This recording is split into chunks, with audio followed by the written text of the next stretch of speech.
الزمالك بيعملها وبيأكد ان هو بطل الصالات بالنسبه لكره اليد. الزمالك في تفوق دائم بالنسبه لكره اليد على النادي الاهلي، دايما بيفوز ببطوله كاس الكؤوس الافريقيه على النادي الاهلي 26-25 في مباراه مثيره. الزمالك دايما بيبقى في تفوق واضح بالنسبه لكره اليد على النادي الاهلي، بيفوز بكاس الكؤوس الافريقيه للمره السابعه في تاريخه.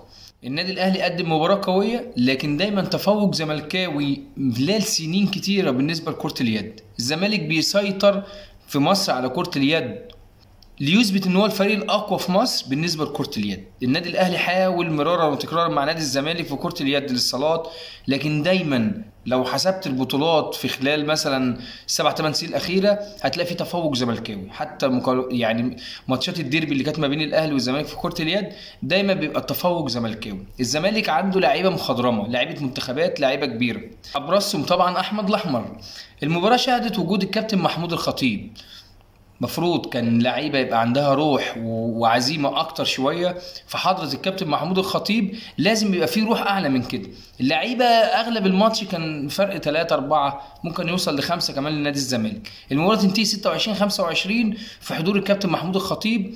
طبعا الراجل كان زعلان، واضح عليه انه متاثر، لكن ده قدر الاهلي. الزمالك اقوى في كره اليد، الزمالك مسيطر في كره اليد، الزمالك بيفوز بالكاس السبعه لبطوله افريقيا عن جدارة. كمان الزمالك النهارده ما وقفش في كرة اليد بس، كان في ماتش بطولة الدوري مع أسوان النادي الكبير العريق اللي فاز في الدور الأول 2-1 على الزمالك وقدم مباراة قوية في أسوان. النهارده بيخسر قدام الزمالك ب1-0 بهدف لإبراهيم نضاي. الزمالك بيأكد تمسكه حتى الآن بالمركز الرابع وبيحافظ على وجوده الأفريقي لغاية دلوقتي في الكونفدرالية، وأكيد بيسعى جاهدا للوصول لدوري أبطال أفريقيا. اقل حاجه مركز التاني، الا اذا المنافسه مع الاهلي بقت صعبه، لان الاهلي عنده حوالي 6 ماتشات متاجلين، لو كسبهم هيبقى رسمي بطل الدوري. وصول الزمالك للمركز التاني هو امر سهل في ظل وجود مساعده من الفرق الاخرى. سموحه بيتعادل مع فوتشر اللي المفروض المركز التاني مسيطر عليه بقاله حوالي 15 جوله في الدوري. اعتقد ان الزمالك هيعديه وهيمسك المركز التاني. بالورقه والقلم الزمالك يوصل، بالورقه والقلم الزمالك يوصل، لكن على ارضيه الملعب دي عايزه مجهود من لعيبه الزمالك، عايزه يبقى في روح ان هم يرجعوا تاني ويظهروا من لعيبه الزمالك. لعيبه الزمالك عليها مسؤوليه كبيره الفتره الجايه في ظل الاضطراب اللي بيعيشه نادي الزمالك من مجلس اداره ولاعيبه عايزه تقعد ولاعيبه عايزه تمشي، مدرب جديد، كل الامور ضد نادي الزمالك. لابد من لعيبه نادي الزمالك التركيز في الملعب للوصول للهدف اللي هم عايزينه. الناحيه الثانيه في تجهيز مهم من النادي الاهلي. النادي الاهلي بيستعد بكره للترجي التونسي في مباراه قويه بالنسبه للترجي التونسي، ومش سهله للنادي الاهلي ان الامور ما حسمتش. كل تصريحات المدرب محمد هاني اللي كان حاضر المؤتمر الصحفي، المباراه لسه ما خلصتش. دايما النادي الاهلي بيعيش الحاجه في وقتها، اللحظه بلحظتها، الماتش بماتشه، ما بياخدش حاجه جمله. النادي الاهلي لعب شوط في تونس كسبه 3-0، كان في تفوق اهلاوي واضح. في شوط تاني في مصر، اللعيبه مركزه، اللعيبه داخله المباراه عارفه الهدف بتاعها ايه. دايما النادي الاهلي معودنا على كده، دايما النادي الاهلي بياخد الماتش بماتشه. من المفارقات في النادي الاهلي بكره ان ممكن علي معلول يبقى هو الكابتن للنادي الاهلي في ظل غياب محمد الشناوي، محمد هاني. لو اللعيبه دي غابت هيصبح علي معلول كابتن النادي الاهلي في مباراه الترجي، ولا اول مره علي معلول يبقى كابتن النادي الاهلي المصري. خبره علي معلول وتاريخه مع النادي الاهلي في السنين اللي لعبها تهيأ له انه يكون كابتن الفريق، وهو على قدر المسؤوليه ان هو يبقى كابتن فريق النادي الاهلي. علي معلول من اللعيبه صاحبه الخبرات الكبيره، اللعيبه صاحبه المسؤوليه، من اللعيبه ان انت لما تلاقيها مش موجوده في الملعب تحس ان فرقه الاهلي ناقصها حاجه، او اي فرقه كان بيلعب فيها ناقصها حاجه. باك شمال مخضرم، باك شمال عارف هو بيعمل ايه في الملعب، عنده تفكير، عنده نظام، بيلم اللعيبه في ماتشات معينه، ووضحت قوي في ماتش الاهلي والزمالك. الشناوي بدا يتاهل بعد اصابته في السمانه وهيغيب من اسبوع ل10 ايام، في محاوله من الجهاز الطبي للنادي الاهلي انه يرجع بسرعه، لان الماتشات اللي جايه مهمه، ماتشات كؤوس، داخل على نهائي دوري ابطال افريقيا، بتفنش دوري، فالماتشات مهمه للنادي الاهلي، فمش لازم يخسر اي لاعب الفتره الجايه دي. كولر مع النادي الاهلي الفتره الاخيره عارف هو بيعمل ايه بالظبط، حاطط خطه وحاطط هدف وماشي عليه مظبوط. من الاسئله اللي اتوجهت لمستر كولر مدرب النادي الاهلي، ان انت بتختار مين في النهائي او بتحب تلاعب مين في النهائي او عايز تلاعب مين في النهائي. الراجل رد بكل وضوح وكل صراحه: انا مركز في ماتش الترجي، انا بص ماتش الترجي وان شاء الله نصعد ونبص على الفرقتين يوم السبت، هقعد اتفرج على المباراه واتابع المنافسين الاثنين.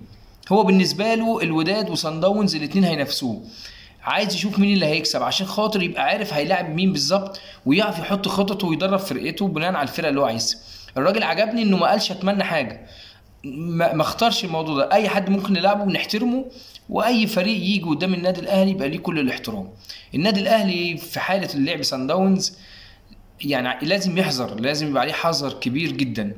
بيلاعب سان داونز اخر 3-4 سنين في ماتشين منهم للتاريخ 5 لسان داونز، فلازم من لعيبه النادي الاهلي رد الاعتبار في ماتش تلعب فيه سان داونز لازم ترجع تقف على رجلك تاني قدامهم، مفيش اهتزاز، ما فيش خوف. تلعب فرقه قصاد فرقه، سان داونز فرقه كبيره. في حاله لعب الوداد فبرضه في حاجه سلبيه بالنسبه للوداد، النهائي التاريخي بتاع المغرب والجواب اللي وصل اتحاد الكوره والموضوع اللي حصل ضد النادي الاهلي وكان واضح، ولغايه دلوقتي ما تعاقبش المسؤول بالنسبه لاتحاد الكوره من اخفى الجواب بتاع الاتحاد الافريقي.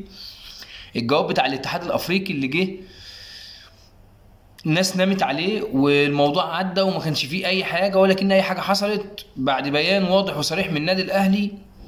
للاسف ما حدش سال في اي حاجه. النادي الاهلي لو لعب الوداد بعيد عن القصه، بس هو خسر من الوداد الماتش ده. الماتش اللي اقيم في المغرب وتاني نهائي يتلعب في المغرب سنتين ورا بعض، فكانت صعبه على النادي الاهلي انه يسيب حاجه زي دي. ودايما النادي الاهلي مؤسسه رياضيه كبيره في افريقيا، دايما بيدور على حق النادي. النادي الاهلي قدم شكوى وقدم احتجاج وقدم حاجات كتير، رد عليه الاتحاد الافريقي بكل بساطه. بعتنا جواب للاتحاد المصري زي ما بعتنا للاتحاد المغربي، زي ما بعتنا على ما اعتقد الكاميرون او جنوب افريقيا. في حد اعتذر، المغرب طلبت انها تستقبل الماتش، مصر الجواب ناموا عليه. للاسف النادي الاهلي ضحيه مسؤول عديم المسؤوليه، اطاح بالنادي الاهلي خارج ارضه ليلاعب الوداد المغربي في المغرب في ماتش كانت لعيبه الاهلي فيه في توتر شديد. وده كان واضح انه مركزوا للاعلام وركزوا للي بيحصل، وطبيعي متعودين على النادي الاهلي انه يقفل بابه عليه. الاداره لها شغلها وفرقه كره القدم ليها شغلها. انت في اي حاجه بره احنا بنحاول نجيب حق النادي، لكن لعيبه الاهلي للاسف التفتت للي بيحصل، وكان واضح وصريح جدا في الملعب ان لعيبه الاهلي مش مركزه خالص. النادي الاهلي داخل البطوله دي وهو طالع من عنق الزجاجه. النادي الاهلي صعد من دور المجموعات بفضل اطهر الطاهر وحارس مرمى سان داونز. اطهر الطاهر اللي بيتصدر المشهد في صحف النادي الاهلي دلوقتي او بعد صفحات مشجعي النادي الاهلي. اطهر الطاهر اصبح ايقونه اهلاويه الفتره اللي فاتت. اطهر الطاهر هو من صعد بالنادي الاهلي طبعا بعد مباراه تاريخيه امام الهلال السوداني في مصر في حضور 50,000 متفرج. كوره، الاهلي صعد كوره يا جماعه. انت كان قدامك فرصه الهلال السوداني ما استفادهاش، ما تلومش الا نفسك.